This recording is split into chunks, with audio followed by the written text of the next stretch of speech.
Before we jump into this episode, a quick update from the team here at the Foil Project. Desert Winds Downwind Foiling the Ningaloo is available online now at thefoilproject.com. If you enjoy the podcast and want to support the Foil Project, the best possible way you can do this is by renting Desert Winds at thefoilproject.com. The 47-minute documentary takes you on the 300-kilometre journey from Red Bluff to Mildura Wreck, where we get to traverse amazing coastline, see the most beautiful animals, and have the absolute adventure of a lifetime.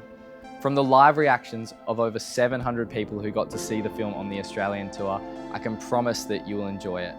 It feels right to give back to this beautiful place that gave us such an amazing adventure. So 5% of all online sales are going to be donated to the conservation organisation Protect Ningaloo. By raising awareness and taking considered action, I truly hope that we can conserve beautiful places like this around the world for generations to come. So please head to thefoilproject.com, check out Desert Winds, and I hope you enjoy this episode of the Foil Project. Cheers. Sick. All right. Take two. Take two. Welcome, Luke. Yes. Good to have you on. Yeah.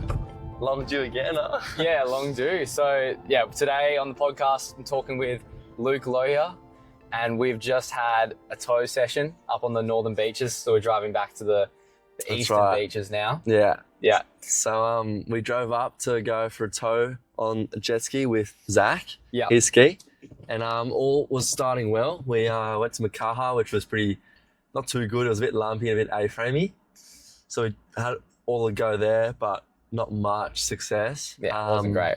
So we sent it pretty far down the coast, or up the coast. Not that far, but like 3 beaches down or so, to Warriewood. And it was actually a pretty sick session. We got some sick turns. Yeah, it was cool. It was all real fun. Luke was sent a backflip, landed a backflip in front of, I've never seen someone do that before. That was the first time I've seen someone do it. So he full sent the backflip on the wave and landed and rode out. And then on the same clip, he pumped back out and tried like a back 360 or something. I don't know what was going on Did there. not land that one though. Yeah, that was sick though. Yeah, it's so crazy. Like you can't even see anything when you do it. It's like all like it's all air control, because when you're doing those spins in the air, or flipping, you can't really like see like how much room you got, and like when do I extend my body, or do I gotta keep tucked? It's all like kind of just like the feeling, which is a bit hard as well. It's just like you gotta keep doing and train. And then I asked you if you'd done like trampolining and stuff as well, because I feel like that would help so much with that air control and everything. But yeah, I did a lot of sports when I was younger, and I loved trampolining as well. So but I didn't get that good. I was just doing a little bit like here and there, like trampoline parks. Like I think the best thing I could do was like a back 360. Yeah, sweet. But yeah, nothing crazy. It was more just like some mates would have fun. We'll get back to that, but let's finish the story from today. So all was going well. We were having a fun time towing. Right. And I'm towing Zac on a wave. He's behind me, and we're in the shallows kind of, because we went it's a beachy, so a bit of a shorey, and towed him into a wave.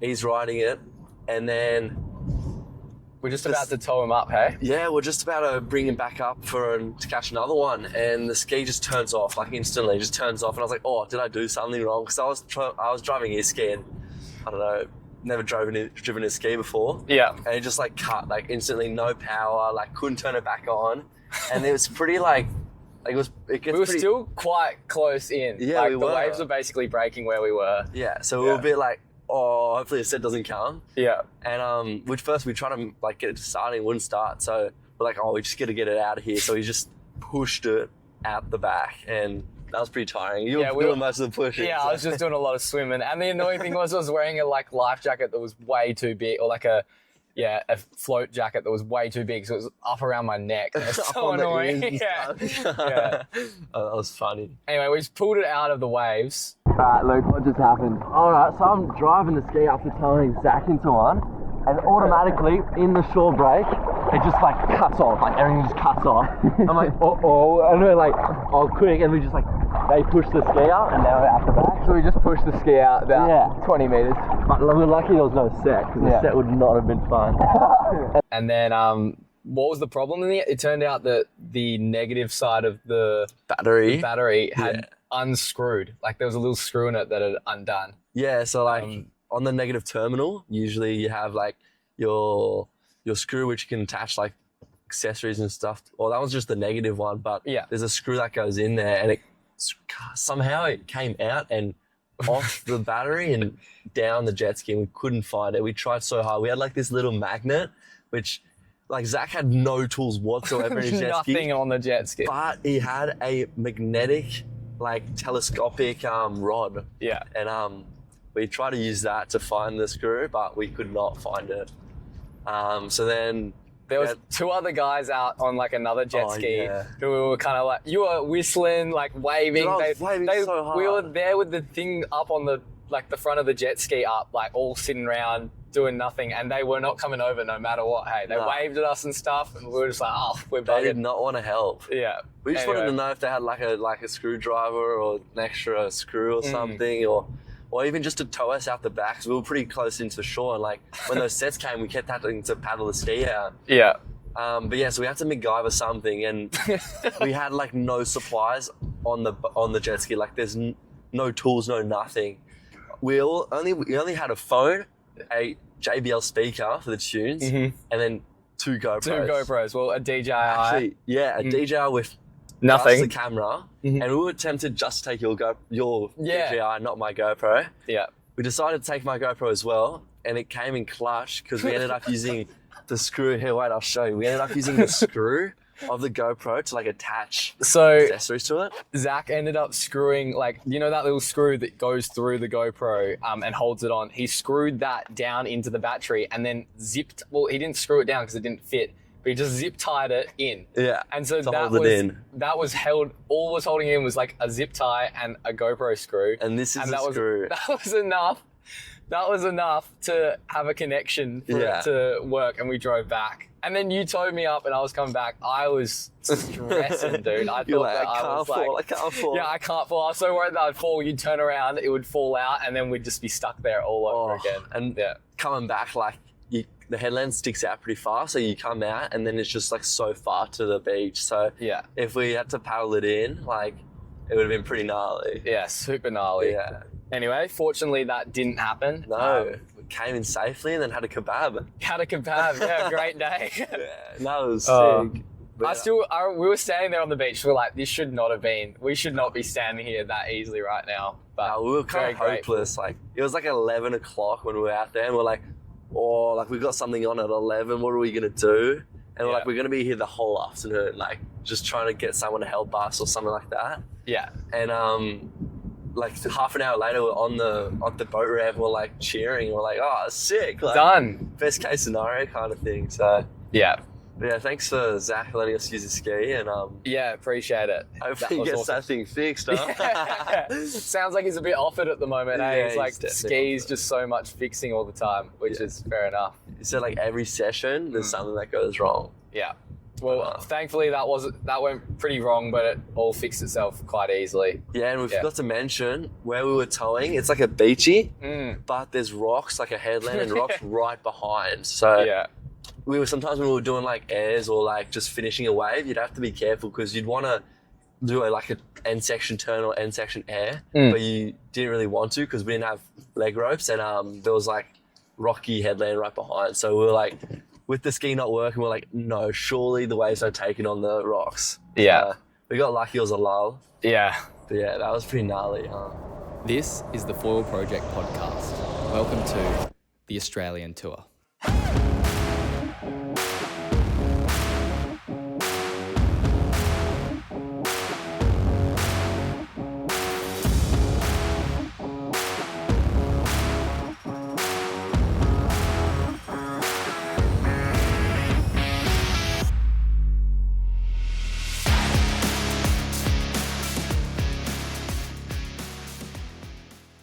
But maybe we could backtrack from there. And do you want to just tell us a bit about yourself, Luke? Like growing up, what sports did you play? What's led you to get into foiling and be obviously pretty good at foiling? That's a good question. So when I was younger, so my parents, my dad's from the Reunion Island, which is like a French colony off the coast of Africa. Yeah. And it's a super windy island. So growing up, he did all wind sports. So like lots of race sailing, like small boats to bigger boats as he got older, and then like windsurfing, kiting. He did all that when he was younger. And then for uni, he went to France and met my mum. Yeah. They studied and then came to Australia like 25 years ago. And then 5 years later, I was born. And they kind of put me in like every single sport, to be honest. Like I was doing every day, I would finish school at like 3 and I would finish my sport at like 6:37 every single day. Wow. 5 days a week, plus on the weekends, like all the games and the comps.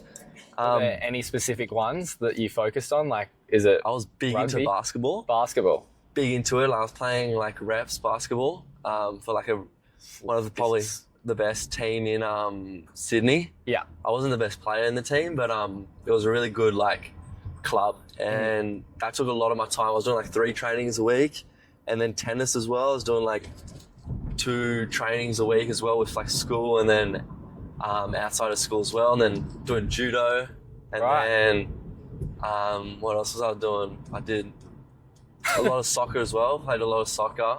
Yeah. Probably the French genes in me or something. Yeah. Yeah, a bit of everything really. And then at the time, because I was younger, I would have to get like my mum and dad to drop me everywhere. But as I got a bit older, and a bit more like, I'd only surf when we'd go away, because getting to my local, I'd need a drive, or I was too young, and I was pretty busy. I only started really surfing properly when I was probably 12 or something. Yeah. And then we had like the push bikes, and me and my mate, we put our surfboards on the racks on our push bikes. Nice. And then we just like send it down to... What was your first surfboard? Did you get like a foamy or something? Or how did you learn to surf? Oh, I think it was off my mum's foamy. Yeah. And it was probably, I was learning at Seal Rocks. I think that was like probably the first time. I don't remember it, but I've seen photos. Yeah.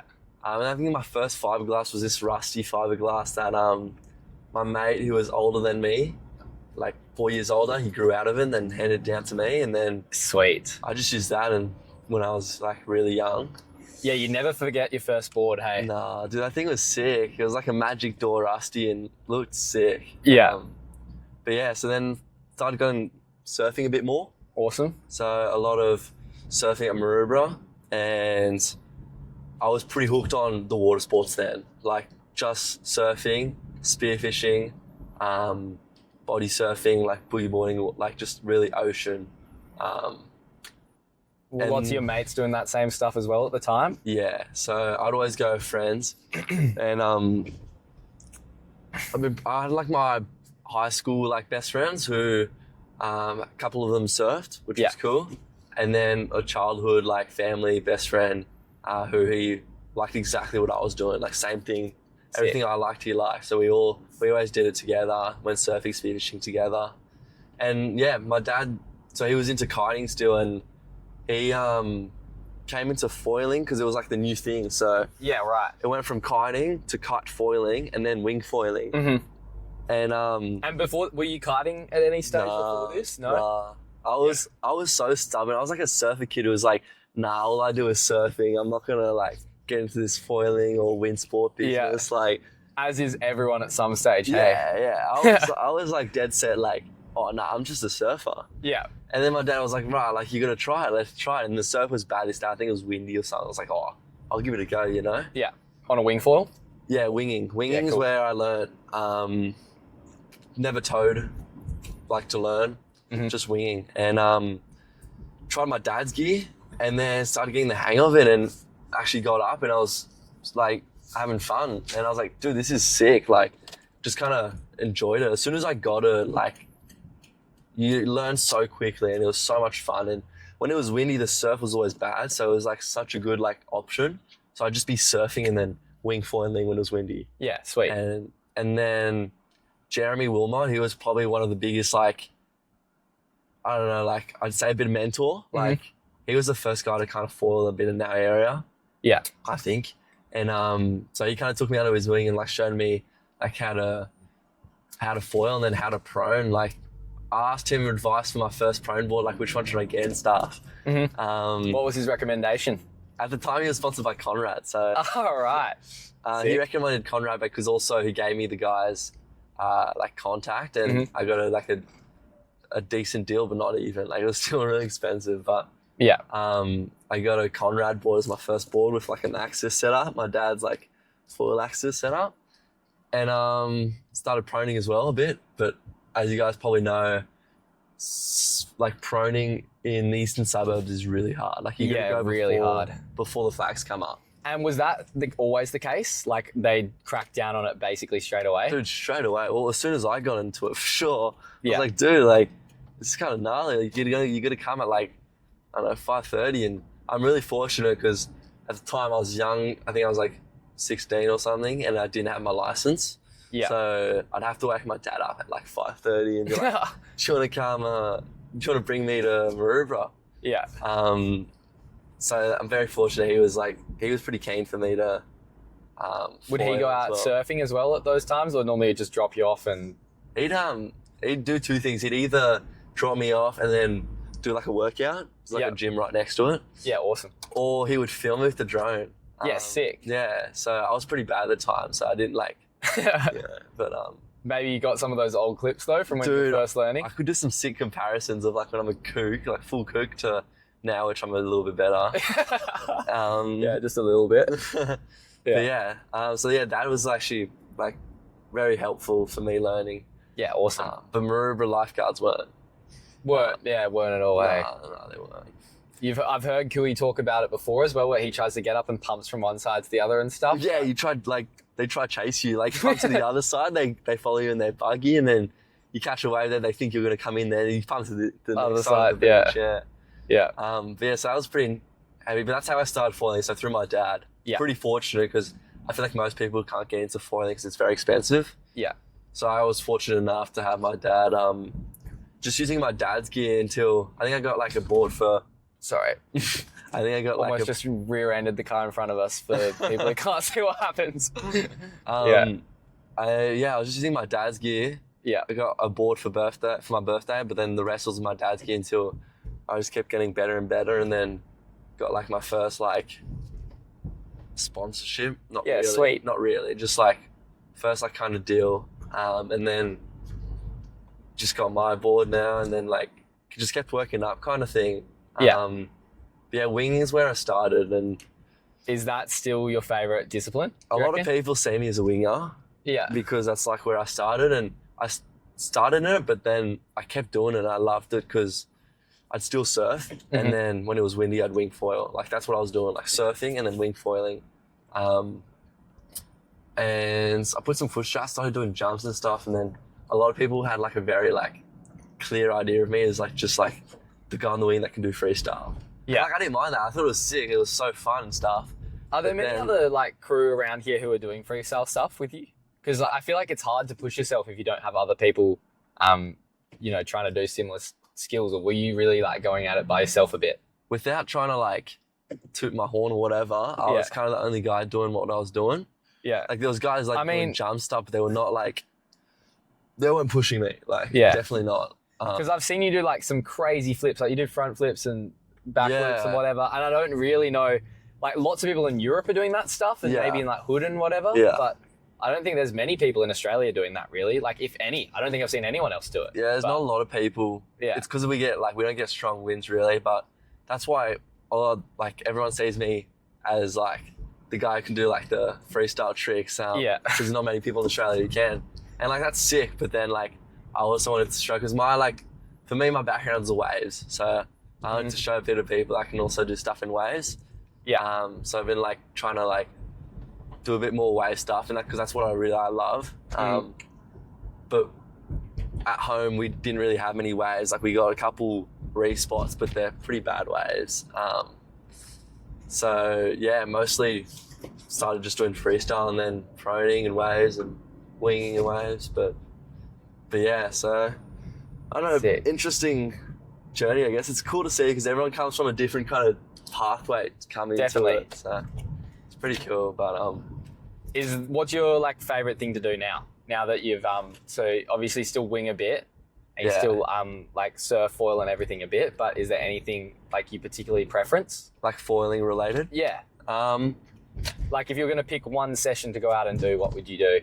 it's hard to beat a pumping wing foiling session in waves. Yeah. In waves, like it's really hard. Like towing, towing could probably beat it, but with the wing, you're like towing yourself on those waves. So like, you're And putting you yourself don't in have to rough wait positions. for anyone, hey? Yeah. Like there's no delay. Like Yeah, I'm not I kidding. Like completely when agree. you're wing foiling in some waves, you'll catch like 100 waves a session or something easy, Yeah. and you're like, I don't know, you're just getting towed in, and then you let go of the wing, and you're just riding the wave, and that's so fun. That's probably like a good session on the wing in waves is definitely up there. Like I probably enjoy it more than proning. I feel like time just disappears, hey? Yeah. Like you can, Yeah. I had the first really good, right?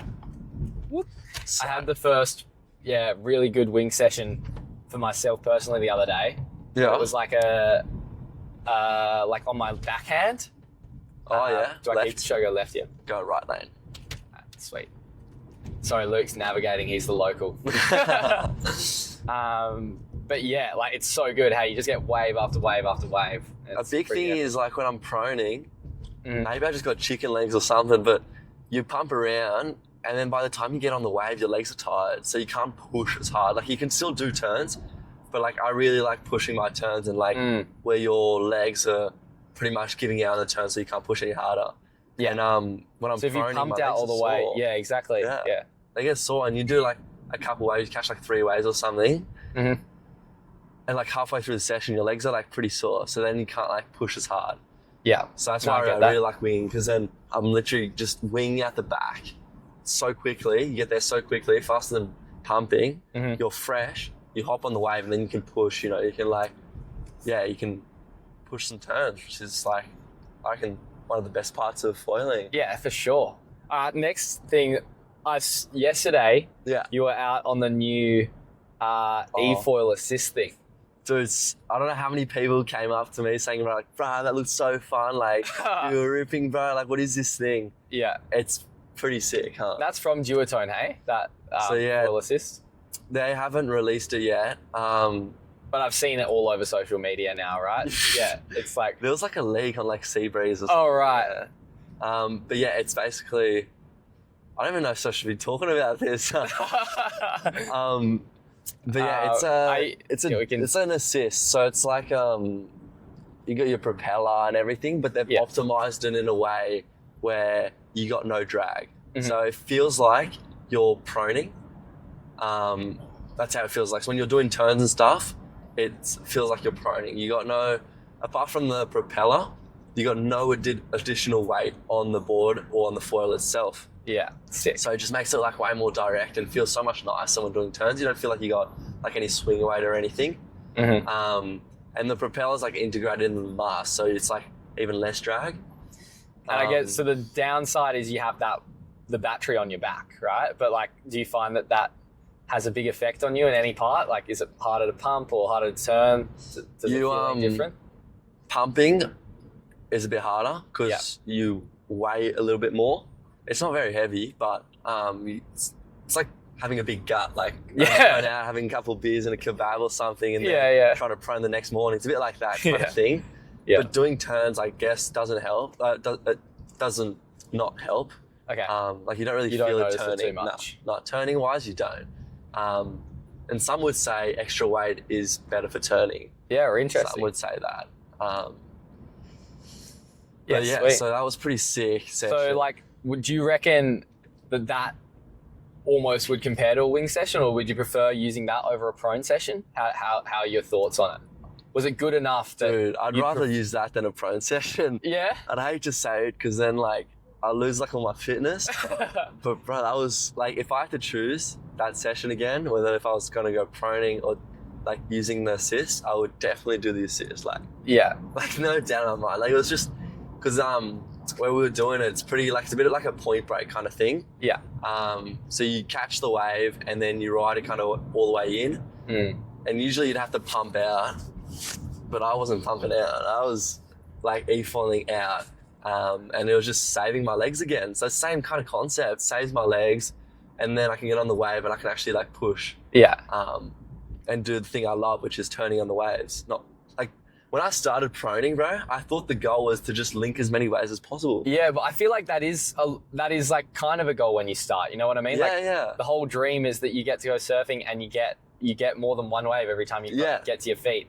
And then at some stage you kind of get to a level where you can sort of link whatever you want, really. Yeah. And sure. So then the goal is less so to link waves and stay right. It's more so to put yourself in the critical spot and do turns and stuff. But I was so like, I would pump hard. Yeah. And then get on a wave. And then on the wave, I would rest. Like I wouldn't want to do turns because I'd want to rest to do another lap. You know what I mean? So I'd pump, get on, rest my legs, boom, stay high on the wave or whatever. And then peel off, pump again, I think right lane. Oh, really? Yeah. Oh. Well, for mine. Yeah, cool. So yeah, I was so like, and then one day it struck me, I was like, why am I trying to like link all these waves? The fun part is like doing turns on the wave. And I was like, what am I doing? So then I started like being like, I'll just get on the wave and do turns. And then if I'm too tired to pump back to back, I'll just paddle like a normal surfboard. But it was like, it's more fun doing turns on a foil than on a surfboard when it's at least like when it's 1-2 foot. Yeah, for sure. So yeah, the e-foil allowed me to like just push hard in my turns and also get you to some sick spots as well. Yeah. I think Huey spoke a lot about that, like on like his foil drive campaign. Yeah, like you can get to some gnarly sick spots where you wouldn't be able to on a prone board. Yeah, I had a cool one the other day out foil driving like off a spot called Greenhead in WA. Oh yeah. And there's this bommy like right in the middle of the bay. And like there's no other way you could get to it, but you foil drive or like you e-foil out there, however you do it. And all of a sudden you're getting like waves to yourself, and it was that was pretty wicked. It unlocks some opportunities, huh? Definitely. So cool. And you might feel a little bit lazy, but dude, if you're having a lot of fun. I was not against it, but I was like, like e-foil, anything forward drive, it's for like people who are like too weak to pump, like just pump, bro. Like you don't need a motor. That was me initially. Like in the back of my head, I wasn't saying that or like anything. I was just like, I'll just pump. I don't need a motor, you know? Yeah. But then I got it and I was like, like this is a lot of fun. I see why people like this. I do see why, especially like I'm still pretty young, so I can pump and do all that. Yeah. But like for some people who, you know, a bit older or not as athletic or whatever the case is, it definitely like allows you to have like a lot of fun. Yeah. For minimum efforts. Have you used a foil drive? I used it at Merimbula as soon as the Gen 2 came out. Okay, cool. Yeah. And what are your thoughts, like this new one compared to foil drive? Would you? I don't want to be like, I am sponsored by Duotone, so like take whatever I say to your word, but like honestly, it's so obvious I'm going to say that, but obviously the Duotone one is better. Yeah. But I am not saying that because I'm sponsored by them. Is there any major downsides to it? Like, is there anything that you would change if they were going to release something similar? Or like I never even thought of what they could ameliorate on it. But I guess it doesn't last as long. Hey? Yes. Okay, maybe that. The battery. Oh, yesterday we had like, how long was that session yesterday? Oh, you're still out for ages though, hey? You're probably out for an hour and a bit, like an hour and a half at least. Yeah, I reckon it was like an hour and a half. Yeah. And the battery was like halfway. Yeah. But that's because you're up and going most of the time as well. So. I reckon it's got about an hour and a half. Yeah, sweet. But I don't know, I think the foil drive might have more. Yeah, I reckon you can get 2 hours out of the foil drive pretty easily. Yeah, there we go. So I think the foil drive's battery is probably better, but then the Duotone one, like, you just got, it's like a prone setup. Like you got nowhere on the board, so it feels unreal to foil it. And then you don't have a remote either. I don't want to get into the details too much, but you don't have a remote, so you don't have to hold something in your hand. It's this crazy little gadget on the back of their hands. If you ever see it, it looks like something out of a sci-fi movie, I reckon. Hey, it looks so funny. Gnarly, huh? Yeah, it's cool. But then it means your hands are free, so you can paddle. You don't have you don't have a controller.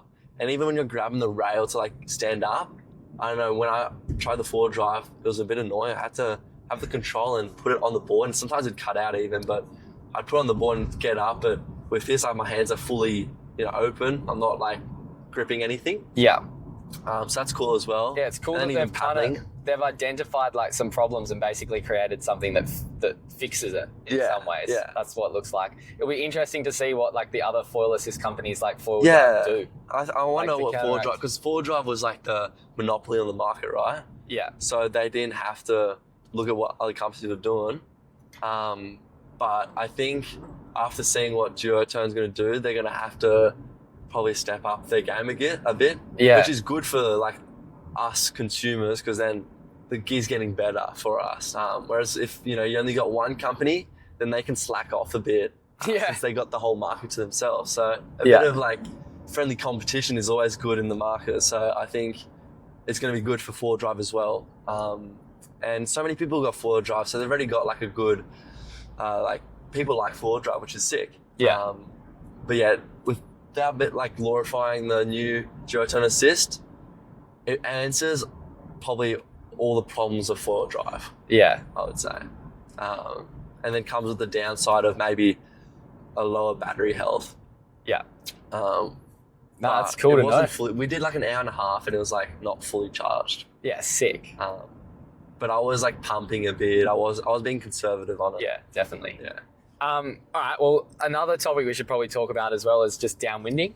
So I think I first probably briefly met you over in Perth when you came for very briefly for WA Race Week. Dude, you were in the code like boys section, and you were not leaving like the code boys section. I was like, oh, this guy's like full code head. Yeah. I was like, oh, like this guy seems nice. Have a chat with him. But he was always surrounded by his like local code. Yeah. It was a bit overwhelming, I'm not going to lie, that whole thing, because there was like so many new people. Yeah. And like it was almost easiest to introduce myself to people who are writing code as well. Yeah. I would say. No, for sure. As a slight excuse for not maybe saying hi earlier. Yeah. No, but then when you came back down to Sydney, I think that's where we properly met. Yeah, for sure. And then you ended up taking me out surfing, which was sick. Yeah, I showed him a secret spot in Sydney that like... Ooh, I'll probably cut that bit out. Well, no, like as long as they don't know where. And like, yeah, I don't know. I've probably told like 2 people. Yeah, we left here. Sorry. Oh fuck! Sorry, that's 2 lanes across. It's my bad. The whole way. Yeah, left here. Anyways, nice. Yeah. So I was like, holy crap! He's showing me this spot. I'm in. Dude, first wave, I showed him spat, and I was like, dude, we got to go out. And he was like, oh, right, I don't know. By the way, left. Sorry. Yeah, sweet.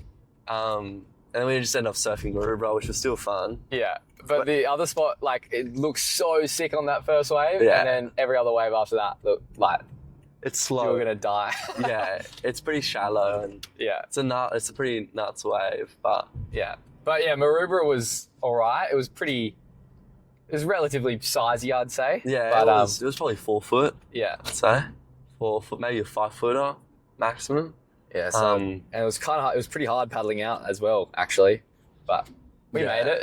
No, it was sick. We got some. You got a sick. Some guy got a photo of you, hey? Like, I remember, so, you like got a sick photo. It almost looked like you were getting barreled. Yeah, yeah. It was a sick session. Then we also went to Malabar, I think, later that day. Yeah, and we had a little prone. That was cool sick. to try like the code versus Duotone gear. Yeah, just seeing how it feels. They feel pretty similar. Like the brands, like. He hopped on the Duotone gear today again to try. Yeah. And usually, personally, when I go from one brand to another, it takes a little bit of a time to like get used to. Yeah. But I feel like Code and Duotone has similar like foot pressures and stuff. Yeah.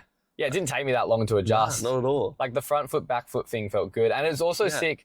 Normally when I ride, you had foot straps. I did have foot straps on. Normally when I like put foot straps in, I like get the positioning wrong. Yeah. So it was like sick to jump on your gear and just have like the foot strap positioning like straight away perfect. And I was just like, yes, this feels sick. But yeah, even the fours, like sometimes like I'll try Jeremy's gear, it's like Armstrong. Yeah, and super bro, it feels so different. Like I feel like a total kook. Like I can't, the front to back pitch, the side to side, everything feels off. Yeah. Whereas like Code, like I've tried Code and stuff before and it's good and feels a lot more familiar. Yeah. Yeah. It's funny how some brands like a bit more familiar with each other. yeah, for sure. So yeah, downwind, like when did you get into that and what do you have any, like Is that would you pick downwinding ever? Or if you had the choice between wing foiling and downwinding, would you probably pick wing foiling? Like, where's your head at with all of that? Downwinding's pretty sick. Yeah. I did like an 80k downwinder with the boys down the South Coast, and that was like so sick. That was so sick. Where'd you go from and to? Went from Ulladulla to Maria. Yep, okay. Bro, I was supposed to do a like 8k run. And they walked me into doing the 80k run. Yeah. I had boardies. I don't even know if I had a top. And no hat, nothing, no water, no food. I didn't even have lunch before going. This was like 11. Holy crap. And then they're like, bro, just come all the way with us. We got to ride. And I was like, how often do you have a free ride back all the way back to your campsite? And the conditions are sick. Yeah, and 80Ks as well. So I was like, I got to do it. Yeah. But yeah, I had like no water. Like I didn't have anything. Like I just had my phone. But it was so sick. So that was like, oh yeah, nah. I think the first time though, I was like, downwinding is fun, was in Perth. Yeah, cool. Yeah, that was the first time I was like, okay, like, I understand. And why didn't you think that before you came to Perth? In Sydney, like our runs in Maroubra to Bondi. Yeah. Our local So that's runs, you do that most of the time? which is like a 7k run, I think. Yeah.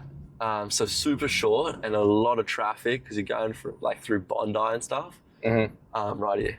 Yeah, it takes a little while to do that run. Hey? Yeah, just for 7Ks. And apart from logistics and all that, the run, I've always felt you get up and you like just try and stay up. Yeah. And you don't do turns. Like you don't do turns. It's so rare for us to have like a session where we do turns. And like, so it's more like just trying to like, yeah, definitely the mindset's to race it, and then and also ace trying it. to ace it. Yeah, ace it is a big part because it's tricky. The run we have like at home is tricky, so you try and like just want to stay up because if you fall off, you can do a paddle up with the headlands and it's so gnarly. So the main goal, it's pretty stressful because you're like, oh, I don't want to fall, so you want to stay up. But when I went to Perth, it was like a bay run, like it was stacking up clean, like shoulder high bumps, and you'd put a surf wing on and you literally just turn for like 10k straight. Yeah, it's sick. Hey? Like, and I was like, okay, like I was so pumped that we got good conditions for that whole race. It was awesome. That was so fun. Like especially that fun run we had. Like I came in, I was like, oh my goodness, that was like so much fun. It's like proning an infinite wave. That's how it felt. Yeah. Usually does not feel like that. And that fun run was like actually, when I think back on it, I'm like, that was insane. That was insane. There was literally, we had 110 people or something. Yeah. There was like 100 people there. And everyone was Ewing and stuff, like, everyone was frothing. And then you try to do like a turn in front of someone, like I'd try to do like a turn in front of Zane, and if I remember Zane went like, you were just something I did, I was like, oh my God, I made it. Zane said you to me. Yeah, I'm like, whoa. Yeah, no, it's like that. And I was like, damn, like downwinding's sick. Like that was it. And then I came back home to Sydney, did a downwind, I was like, which way here? Right. Yeah. And I was like, yeah, maybe downwind isn't that fun. So yeah, I don't know. We got some pretty non-fun conditions at home. Yeah, it always feels more of a workout than fun. Yeah, for sure. But I still enjoy it. But if I have to pick between a wave wing foil session or a downwinder, I would definitely pick a wave wing foiling session. Yeah, for sure. Yeah. And so you like don't really have that big an interest in doing racing stuff, I'm guessing, or like you obviously did the races in Perth, but yeah, and you did the Northern Beaches race. Yeah. But any interest, or you're kind of like more thinking you want to be like focus on surf turns and stuff like that, and wing foil riding? It's a good question. I think if I want to be focused on racing, then I have to put a lot more time downwinding left here, and downwinding in the pretty bad conditions we get. So it's going to be like not having a lot of fun to then do those competitions and be like competitive, because I think it's a thing that I've heard Edo say it a bit as well, as like type 2 fun. It's like the fun you get out of downwinding is potentially like you train for it and then you get like success at the end, and that's the fun you get. Yeah. As opposed to having fun in the moment. Yeah. I don't know, it's really rare for us to have fun downwinders at home. Sometimes we do, and it's sick, but like you have so many where like you're sweating, you're pumping, you're like trying to link. Sometimes you're holding on. Yeah. I do have to say, going down the bombs that you guys get here, like, it's fun in a different way. Yeah. You feel like you're gonna die. No, those sessions are pretty fun. Yeah. I enjoy setting down those big bombs. It feels like I'm just foiling like a 8-foot wave or something. For sure. Which is sick. But yeah, so I love being part of like events and stuff, like foiling events and all that. So I'm always keen to do races.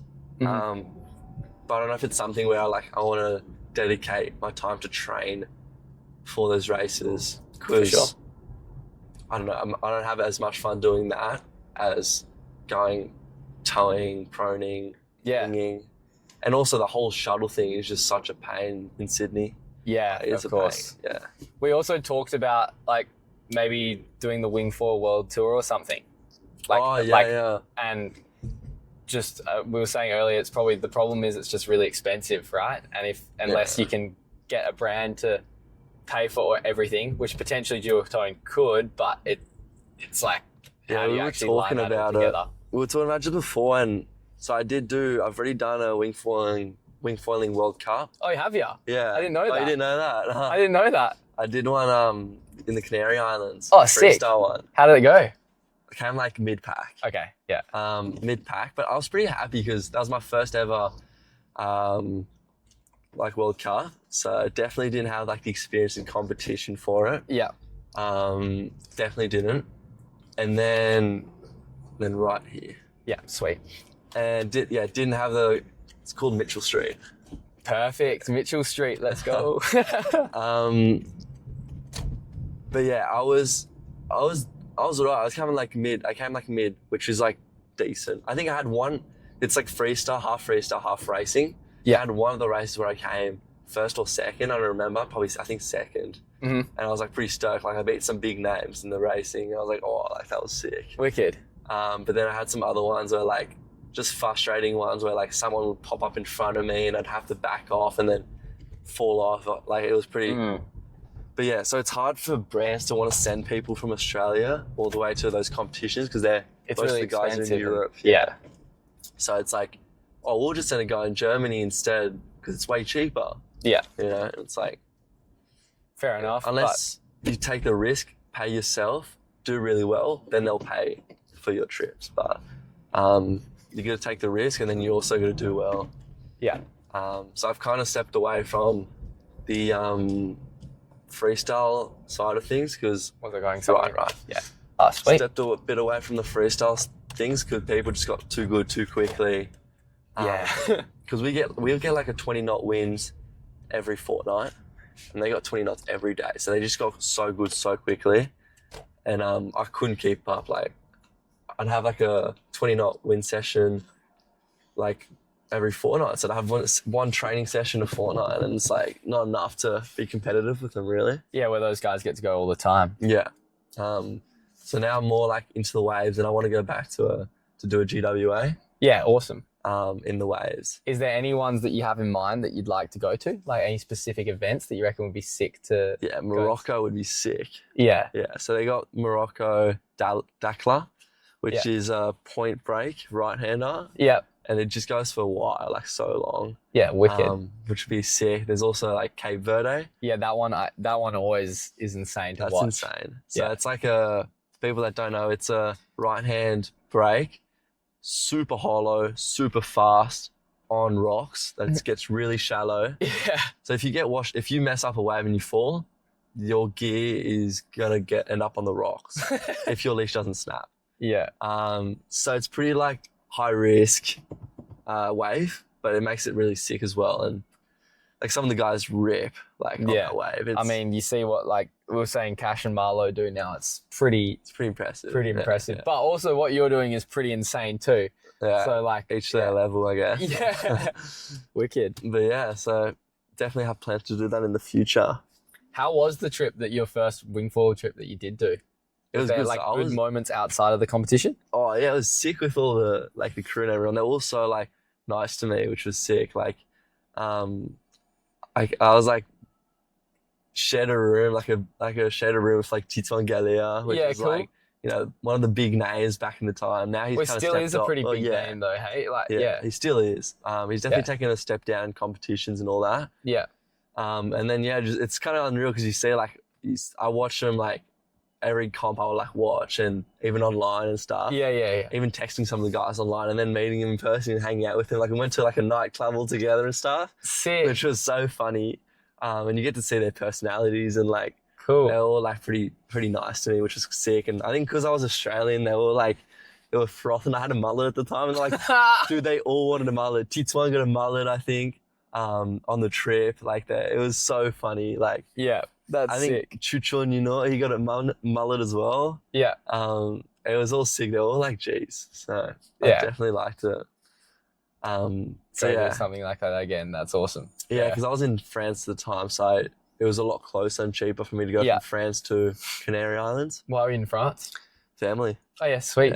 Yeah. So your mum's side still lives over there. Yeah. I assume? Yeah. So we're gonna go this year and meet up with the family and spend a bit of time with them. Awesome. It'd be cool. Would you maybe tee up an event or something like that? Is it Dude, too but it's tricky? only freestyle that time of year. Yeah, okay. I'm gonna get smoked in freestyle. Like, yes, I can do like some backflips, front flips, and palaus and stuff, but they're doing like Triple crazy flips and they're stuff. doing Now like it's double backflips ridiculous. now, bro. So Yeah. So wave riding would be more what you want to do. Yeah. Yeah. and in For sure. Australia, we got good waves. I just need the flags to, like the lifeguards to let me foil. Really, that's all I need, bro. Yeah. Pretty lucky in Sick. Australia. Is there anything you wanted to like finish on? We've just pulled up at your house basically. So I don't know. We've probably been going for almost an hour, but it's hard to tell. Can't tell the time. What is that? Oh, I'm pretty into my. So I don't know. I came to Perth to do the races. Yeah. After that, I went to Margaret River. Yeah, sick. And did my film my first like foil film kind of thing. Yep. Which spent a lot of time like you have to organize like a full filmer and like the local to take you out and stuff. Which is all super cool. And then doing the editing, and I'm liking spending a lot of time like making these videos. Yeah. Because I enjoy it. So there's a whole process we go through that. Like, I could talk about that for hours, but definitely keen to do more of those videos. I just finished a trip down the South Coast, and I'm currently editing that trip. Sick. But yeah, more centered towards like waves. But I'm the type of guy, whenever the conditions are good for something, I'll just do that. So if it's like winging in waves, I'll do that. If it's downwinding and the waves don't look good, I'll go downwinding and film that. So I'm a big advocate for like looking at the conditions and like seeing like what looks best. And just going and doing that. Yeah. Yeah, for sure. Yeah, I watched that Margaret River film, loved it. Yeah. Yeah, and there's some sick clips of you in there. Like, it was pretty, you got some mental toe sessions, which was awesome to see. It was so cool. Yeah.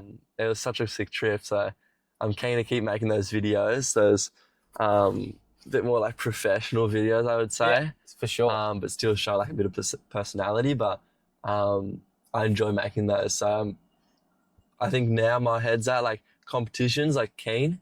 But I think like I also want to inspire like a lot of people to like go out in the water and show like what you can do. So we just had like 2 cars we sent it down the coast and had like a sick time. So yeah, just wanted to like keep making those videos. That's a bit where my head's at a bit at the moment. Yeah, cool. But then still competitions like I'm a pretty competitive guy as well. I always compare myself to people, or like I enjoy competing as well. So the other thing we didn't touch on as well is you're currently studying at the moment. Yeah. So, do you want to just fill us in a bit on like what you're doing outside of foiling? That's always a good thing to know. Yeah.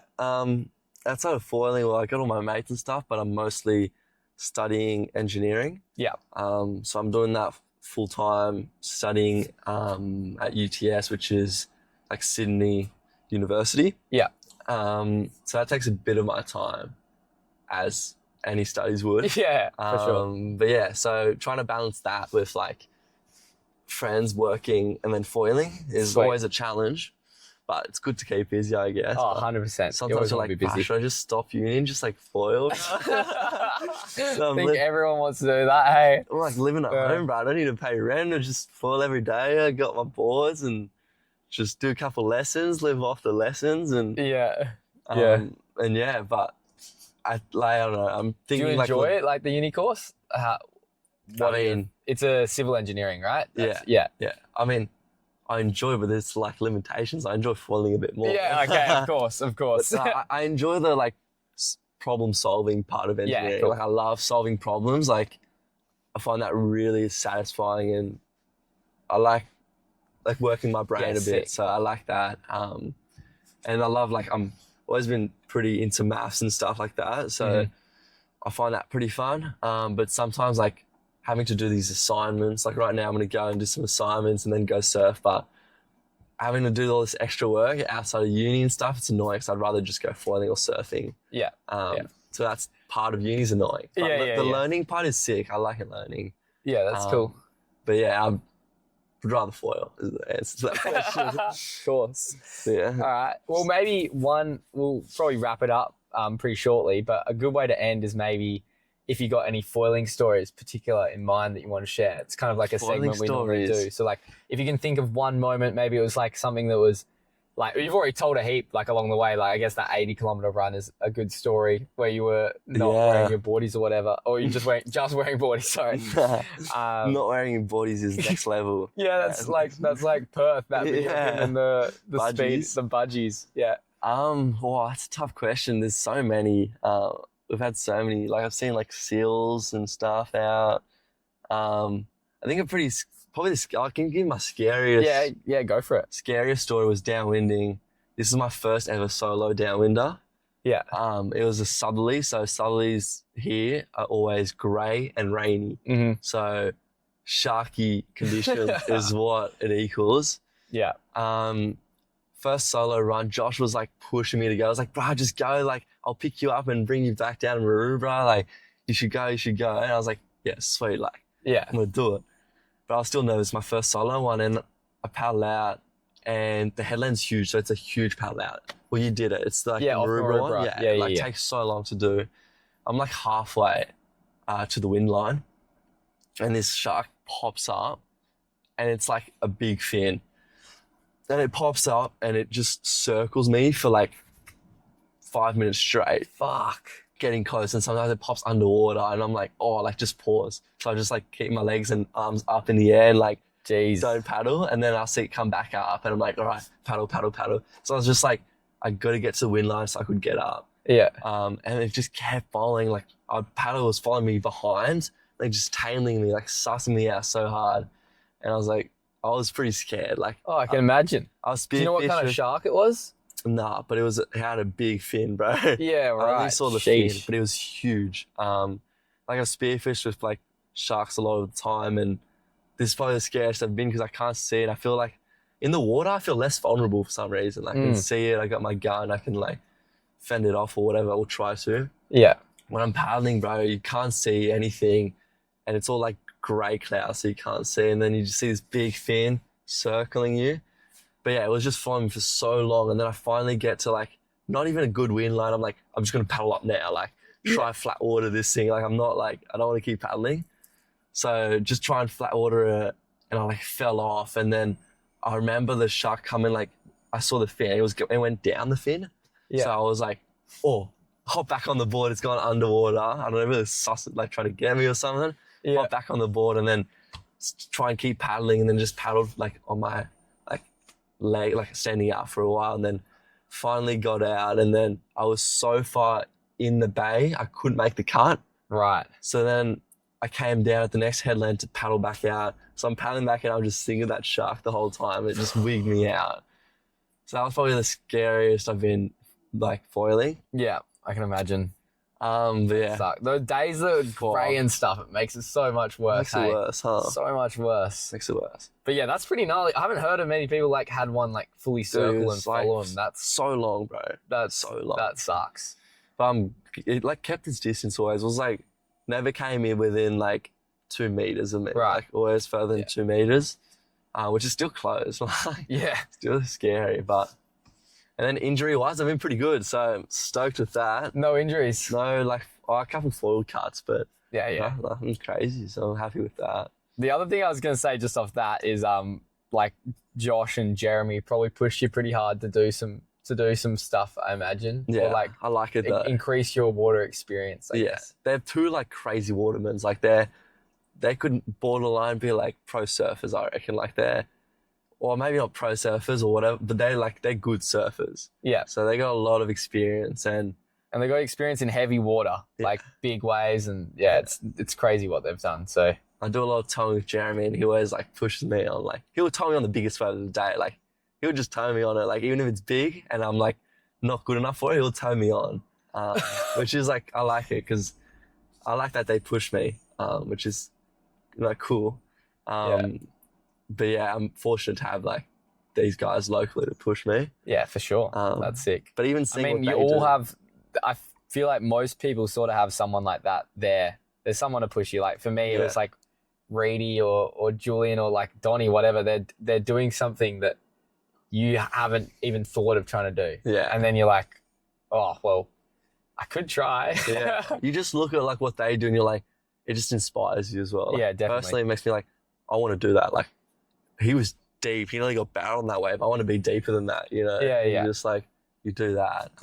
At this one session with Jeremy, we were just like 1 for 1, just trying to get barreled at like this crazy, like it's a crazy wave. It's like just slabs up out of, like goes ocean, hits a reef, slabs up, and we were just taking turns trying to get barreled and seeing like who could be deepest, and had some gnarly wipeouts and like nearly lost our boards. But see, that's just like when you're pushing each other to try and like be better. Yeah.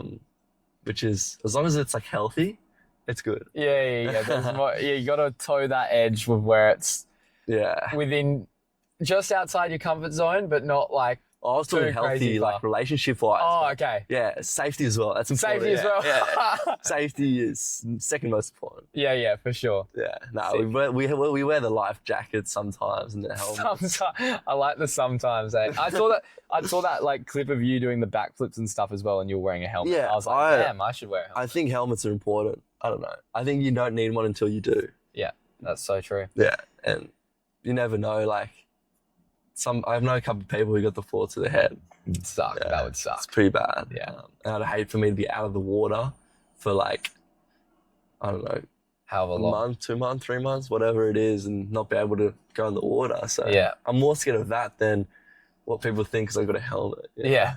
But like today I didn't have a helmet, but like I definitely thought of bringing it, and I was like, probably gonna bring it. Yeah. Probably should have. When you see what Zac was doing, you should definitely had a helmet. Zac should have had a helmet. He was doing like, he does backflip like strapless, or tries to do backflip strapless. Yeah, and the board just goes flying in the air like tornadoes, dude. Like the height of the power lines, eh? It's crazy. And then he's just like in the water, and you just watch it land next to him. You're like, far out, dude. That could kill you. Yeah, and you see the foil, like the tip, like goes in the water by like that much. So if his head is like not deeper than that much from surface level, then that's hitting his head. Yeah, it's crazy. So it's pretty next level. So wear your helmets, be safe, don't get barreled. Don't get barreled? Yeah, what do you mean? Just like I say, head. Yeah, okay, yeah. No, I haven't gone barreled yet. Yeah. Oh, it'd be a sick experience. Yeah, I want to. But pretty gnarly. Yeah, you need the conditions for it, but 100%. All right. Thank you, Luke. That was sick. Thank you. Cheers, mate. It was sick. Yeah. Thanks for putting me on the pod. No worries. Catch you soon. Yeah. Cheers, Thank you. See you guys.